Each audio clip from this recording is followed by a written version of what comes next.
The post office. Oh yeah.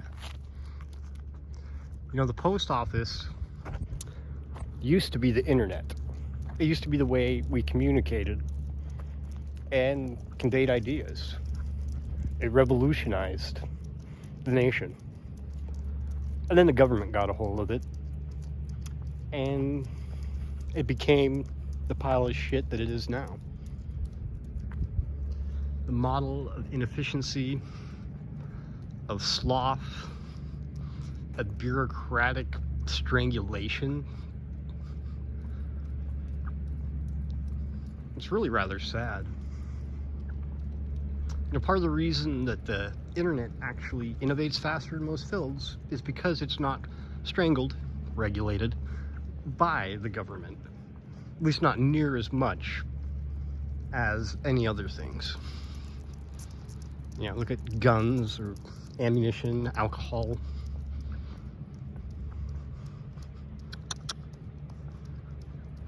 It's kind of nice being out at night with the dogs. I've heard solitude is bliss somewhere before. I feel like Diogenes that just crawled out of my wine barrel and ready to face the world. Or at least piss on its feet. We got there, street sweeper.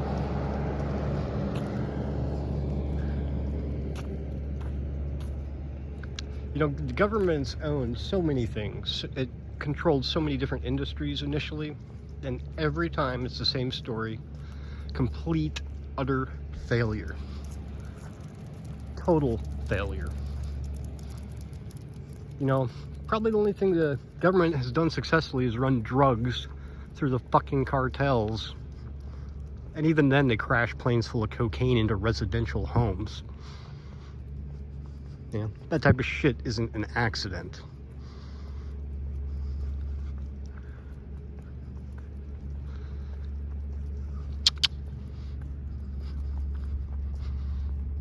Oh, she's loving it.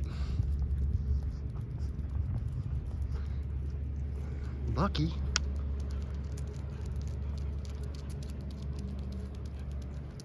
And right here we have a Ford F-150 4x4. Don't know, don't care how much it is. This one looks like it might be a 250, I don't know. Yeah, 250. Shit, the other one might have been too. Oh, my lucky stars, a real life Bronca. I drive a minivan.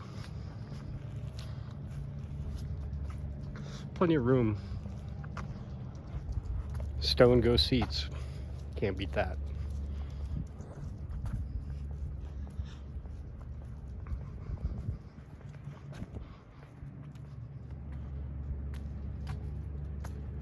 I'm walking the dogs.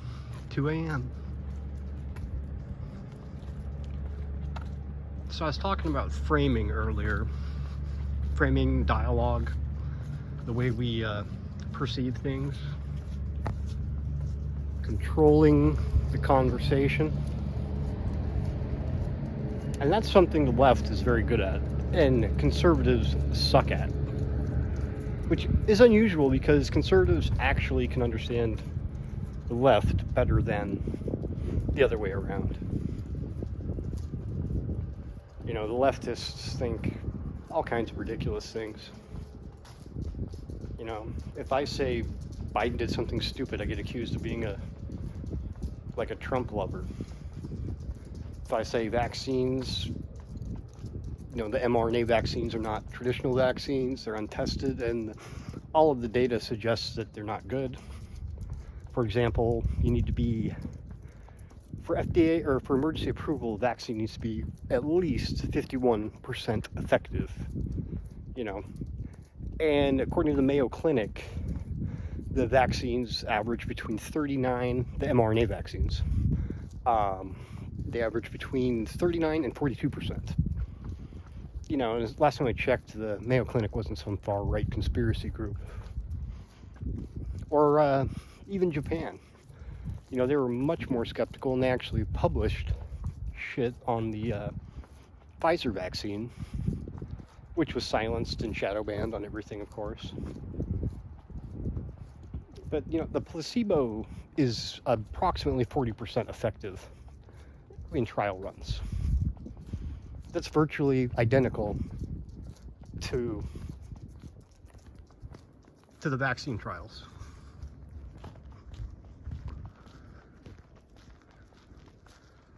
So, I think people, the general public, and Republicans or conservatives in general, are actually starting to understand that our government institutions are not here for us. They are not here to help us.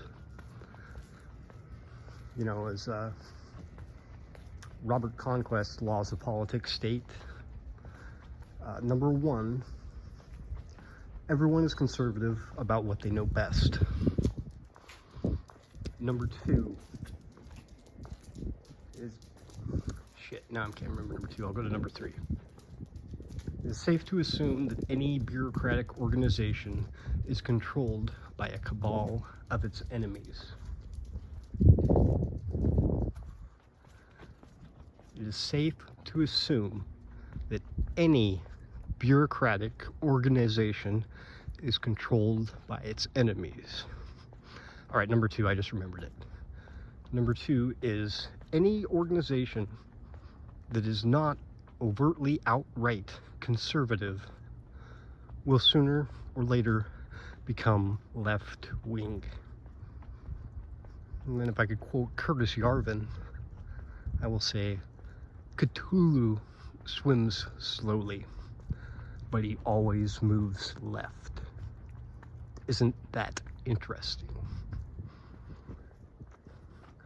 And Cthulhu, in this quote, come on, Sammy, means technology.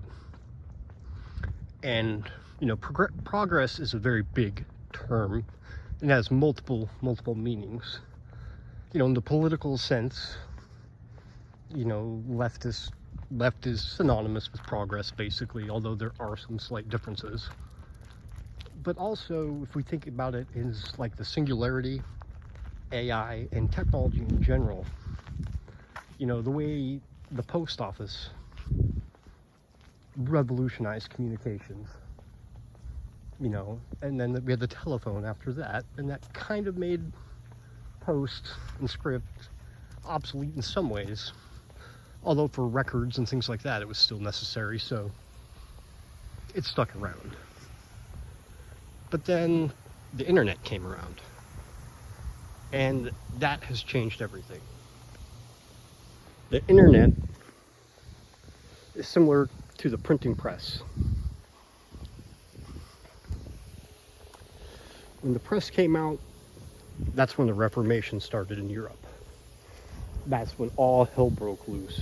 The chains that bound our minds to tradition and old ways of thinking, and I'm actually very traditional, so I have mass respect for tradition, but it also has its demons and its negative aspects too as well. So it's kind of ridiculous and just really stupid to rule out any one philosophy or concept, and even if something is a horrible, bad idea, you can still learn immensely from those horrible things. I learned a lot from Stalin and reading about him. That by no means means that I cherish or have any type of admiration for him. There's attributes he had, obviously, that were fundamental for being charismatic and being a leader. And he's obviously one of the most influential people in history. But the mark he left wasn't exactly a good one.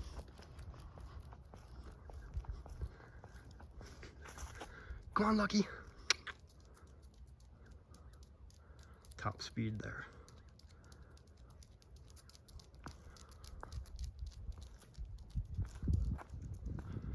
Stalin, sophistry, framing arguments. Okay, that's where I was. Still talking about framing. And the things we do, you know, the types of cowardice, not wanting to speak out, not calling a spade,